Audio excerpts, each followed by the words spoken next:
All right, Coach, let's rewind the week. Let's start with Wake Forest up there Tuesday.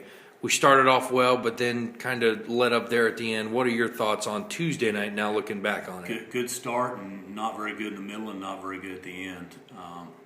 It's a different place to play. They've got, AstroTurf on their whole field. I really, really like the way their turf plays, and it allows them to get, a lot of games in at times when other people can't play. It allows them to practice at times when other people can't play, and they really like it. And I'm kind of becoming a fan of the turf. I think that it's, the way that it played true. It played very similar to grass, and I thought our guys played really good defense on that surface.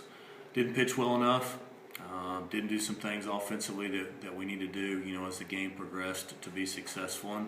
And Wake's very, very comfortable in that park. I mean, they just, they beat Florida State one game there the weekend before we played them, and they really should have beaten them twice. They had a chance to take 2 out of 3 against Florida State, who's been ranked number 1 most of the season, them in Virginia. So it was, it was a good start, not a good middle, and not a good finish. Played a lot better, on Wednesday night. Corbin Shai was outstanding. Just can't say enough good things about him.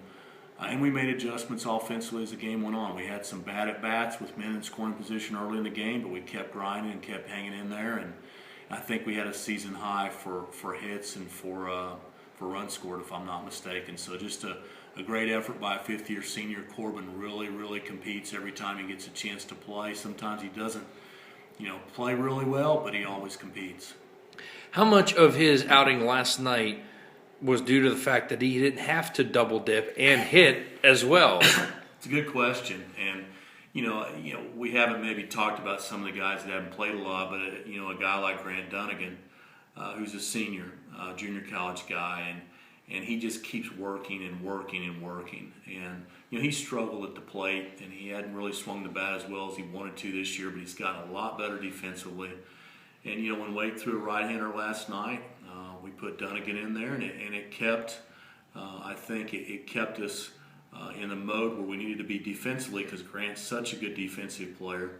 And it also allowed Corbin to maybe take a step back and catch his breath and just focus on pitching. We had Corbin hitting the first live group BP-wise. That way he still got his swings in, but his pregame was done a lot earlier than what it normally is. And I think that in trying to make adjustments and trying to do things to put guys in a position to be successful, but they still have to play. Corbin just, again, I've said it 100 times, he just did a great job for us last night, and I thought Dunnigan played well. He had productive at-bats and played really, really good defense. Go back, let's talk about the turf at Wake on Tuesday night. You mentioned some of the advantages.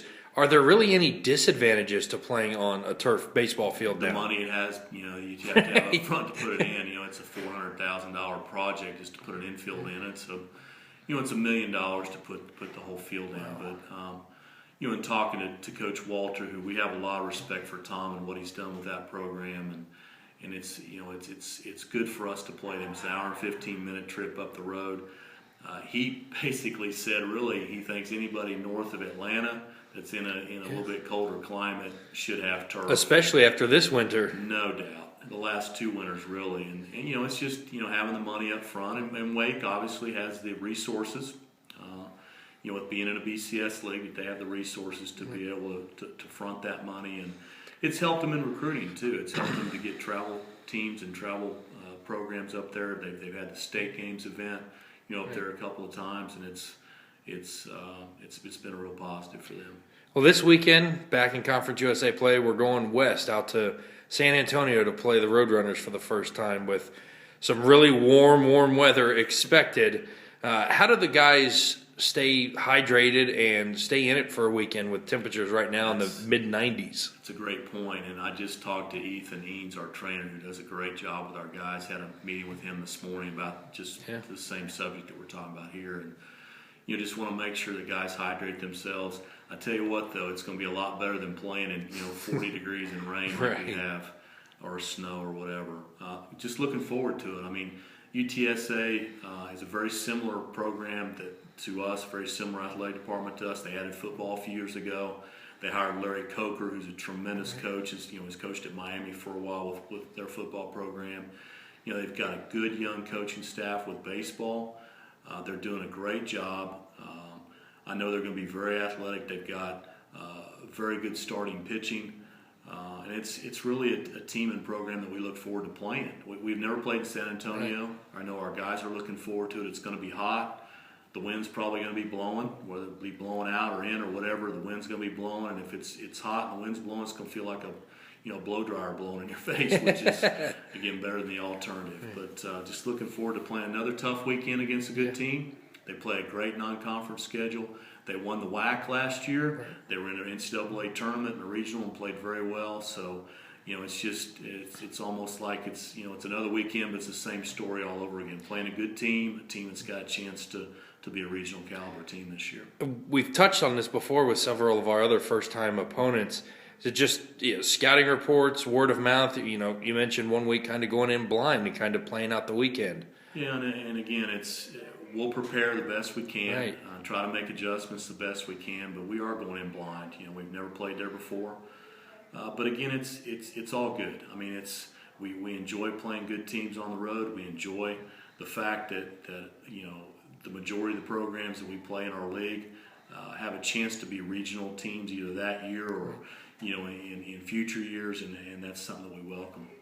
Last question. It seems like last couple of weeks, pitching has come around a little bit. Defense has played well. Bats last night, for example. Do you see that on the field as turning the right corner, kind of at the right time of the year? I don't know how we're going to play this weekend or how we're going to play the rest of the year because we're playing really good teams. Right. But the fact is that we've gotten it. We've been able to practice. I mean, we've been able to actually get out there and practice consistently and play somewhat consistently. Even though last week was kind of a weird week, the week before with the rain and then rain on Easter, and we lost that midweek game with Garner Webb. But it's amazing that when we've been able to practice more consistently and play more consistently, we've gotten better. There's no secret. And it's been good for our young guys. It's been good even for our older guys to be able to get into a little bit of a routine and to be able to practice. I know we've talked about it 100 times before, but that is so important. We lost so much time early in the season, and I don't want to go back to that. But it's just we've been able to address some issues and we've made some progress.